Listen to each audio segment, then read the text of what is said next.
Assalamualaikum warahmatullahi wabarakatuh. Nama saya Imam Ali Muhammad dengan NIM 21110139 dari kelas HKI D semester 5. Di sini saya akan membuat learning journal dengan mata kuliah Hukum Acara Peradilan Agama. Pendaftaran perkara dan persiapan sidang. Pendaftaran perkara di peradilan agama akan diperiksa oleh kepanitraan dengan memperhatikan surat gugatan atau permohonan sudah jelas, yaitu terdapat identitas, posita, dan petitum. Yang kedua, kesesuaian perkara dengan kewenangan relatif atau absolut pengadilan agama. Selanjutnya, penunjukan majelis hakim oleh ketua pengadilan. Selanjutnya, penetapan hari sidang oleh ketua majelis, dan yang terakhir adalah pemanggilan pihak-pihak yang berperkara yang selambat-lambatnya, yaitu hari ke-27 setelah perkara terdaftar. Karena sidang pertama selambat-lambatnya 30 hari sejak perkara terdaftar. Yang selanjutnya adalah tahapan pemeriksaan perkara. Yang pertama, pembukaan sidang. Yang kedua, penanyaan identitas para pihak. Yang ketiga, anjuran damai. Yang keempat, pembacaan gugatan. Yang kelima, jawaban tergugat. Yang keenam, replik penggugat. Yang ketujuh, deplik tergugat. Yang kedelapan, pembuktian. Yang kesembilan, kesimpulan para pihak. Dan yang ke-10, musyawarah majelis hakim. Dan yang terakhir adalah pembacaan putusan. Dan selanjutnya yaitu asas-asas umum pengadilan agama. Yang pertama, asas personalita keislaman. Yang kedua, asas pemeriksaan dalam 2 tingkat. Yang ketiga, asas kewenangan mengadili perkara tertentu. Yang terakhir yaitu asas hakim bersifat menunggu. Produk hukum pengadilan agama. Yang pertama, putusan. Macam-macam putusan dilihat dari fungsi dalam mengakhiri perkara. Yang pertama, putusan akhir. Yang kedua, putusan sela. Putusan akhir adalah putusan yang mengakhiri pemeriksaan di persidangan, baik yang telah melalui semua tahap pemeriksaan maupun tidak atau belum menempuh semua tahap pemeriksaan. Putusan sela yaitu putusan yang dijatuhkan masih dalam proses pemeriksaan perkara dengan tujuan untuk memperlancar jalannya pemeriksaan. Macam-macam putusan sela yaitu putusan preparatoir. Yang kedua, putusan interlokutor. Yang ketiga, putusan insidentil.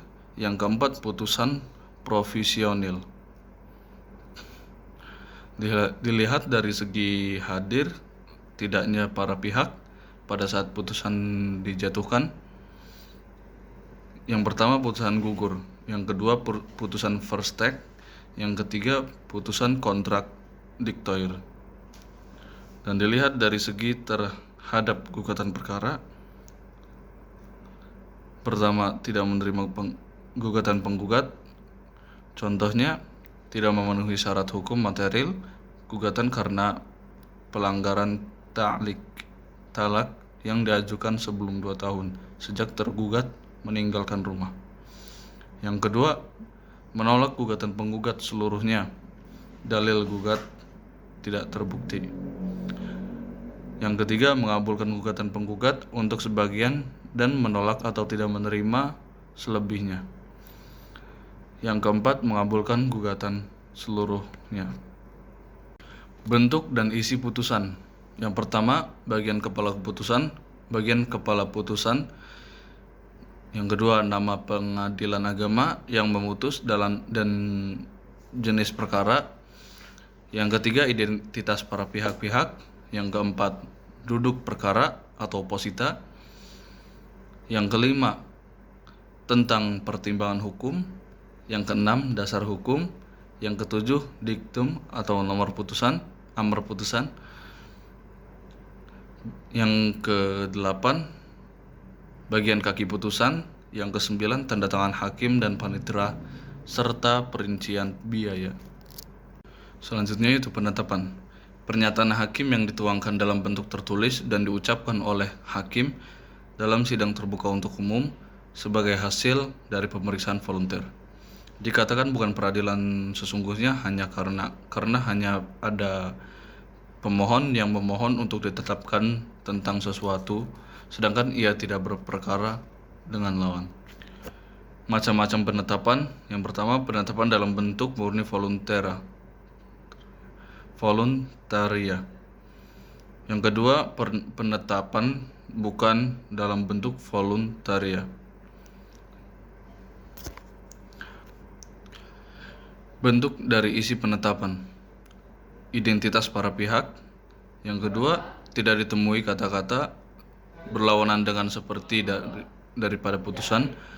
Yang ketiga, tidak ditemui kata-kata tentang duduk perkaranya. Yang keempat, amar putusan hanya bersifat deklaratif atau konstitutoir. Yang kelima, kalau ada putusan didahului kata memutuskan, maka penetapan dengan kata menetapkan. Yang keenam, biaya perkara dibebankan pada pemohon. Yang ketujuh, dalam penetapan tidak mungkin ada rekonvensi atau intervensi. Mungkin itu saja yang dapat saya sampaikan dari learning journal saya. Kurang dan lebihnya mohon maaf. Selanjutnya yaitu kesan dan pesan. Yang pertama, kesan saya untuk ibu itu cukup baik. Yang pertama kali bertemu, saya mengira ibu itu merupakan sosok yang galak dan tegas, tapi nyatanya sangatlah ramah. Selain itu, saya terkesan dengan cara penyampaian ibu yang begitu mudah untuk dipahami.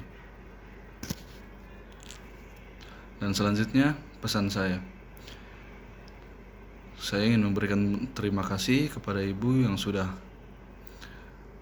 memberi pelajaran dan wawasan untuk saya. Saya senang memiliki dosen seperti ibu. Tetaplah bersikap ramah dan semoga ibu diberi kesehatan dan bahagia selalu. Kurang dan lebihnya mohon maaf. Wassalamualaikum warahmatullahi wabarakatuh.